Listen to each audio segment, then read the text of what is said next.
don't you want to hear something different? Because if I'm going to go onto TikTok and be like, yeah, men, they always do that, I'm going to be the same as thousands of other influencers or content creators. I'm going to be doing the same thing. It's not going to be different. Yeah. Why are you guys not satisfied with the thousands of people that say what you want them to say? Yeah. Why is it still not enough? Why do you need to recruit Sihle to get in there and do the same thing? Clearly, it's not working for you. Clearly, that type of messaging is not satisfying for you because all you need to do is bash, laugh, and then it's over. It doesn't change your life in any way.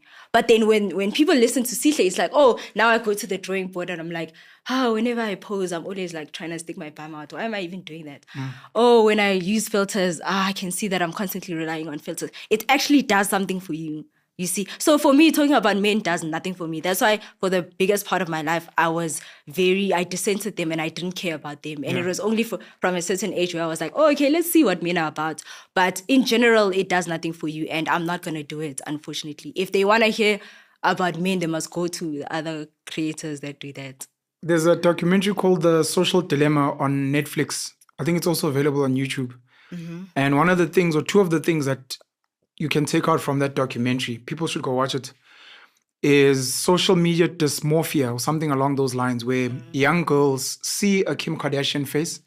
They use the filters filters and makeup up to a point where they're like, I actually want to go for surgery to look like her because I hate what I look like.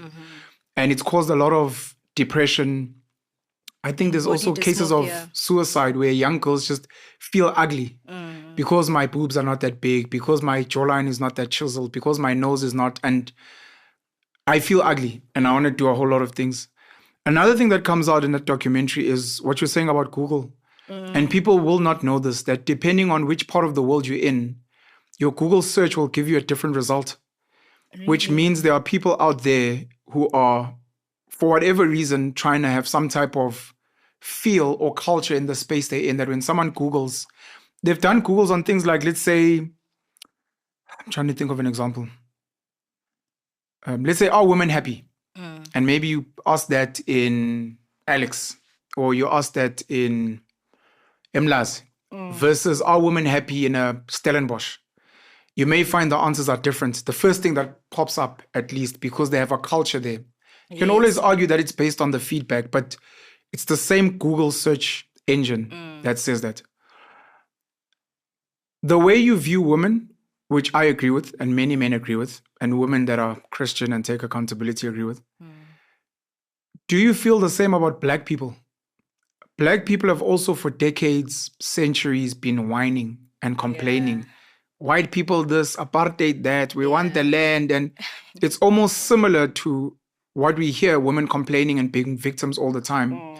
But there's almost no accountability that, look, the reason you guys are here is because of the way you behave, the way you vote, the way you spend your money.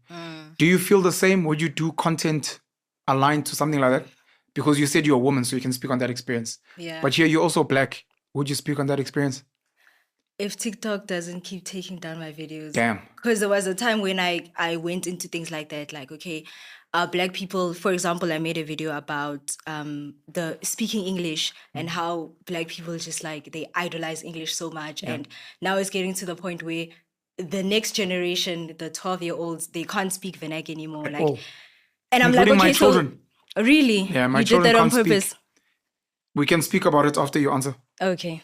And I was like, okay, all of this, I love being Black so much. I love our music. I'm a piano and rara. But then now I don't see a future of this music genre because the people that are coming up and supposed to take over, they can't even speak Vernac, you see. And I believe that English is not a measure of intelligence. And that's why sometimes I even pronounce things the way that I want to pronounce them. And I get mocked for it because they're like, oh, she can't even pronounce it properly. And I'm like, I don't care as long as I know what it means and I know what it does. You can pronounce it, but you don't even know what it means, you see. So I've spoken about things like that and I've received backlash from Black people. And that's why TikTok takes it down because they report it as racism or whatever. They just say hate speech and stuff like that. So I definitely believe in being a Black person, and I feel like you can only be a victim to a certain extent. Like, there's literally no way that now we get all of these opportunities, we get to do all of these things, but every time, every paycheck you get, you're at Groove at VIP. that's the reason why these girls can be hosts, because there's men like you that are going to go there into that section and buy alcohol just so that you can sit with that girl in this section. You understand? So it's like, what are you even doing with this little money that you have? Yes, white people, like, they have a big percentage of the world, blah, blah, blah, blah. But you are working and you're still doing nothing. You get your 3,000. What are you doing with the 3,000? Nothing. So how can you be trusted with the whole country's wealth? What are you going to do with it if you're not even faithful with your own 3,000 that you have at home? Sure. You see? So for me, it's like, you can't keep saying, no, first give me the opportunity, then I'll show you. Start with the one that you have, and then we'll see where it's going. That's why I even spoke about, when I was talking about the Chidima thing, I was talking about Nigerians and how a lot of celebrities would be like, yeah, we stand with Africans, they are independent, but what has your independence done for you? You have no white people. You say that you're not colonized, but what have you done with this freedom that you have?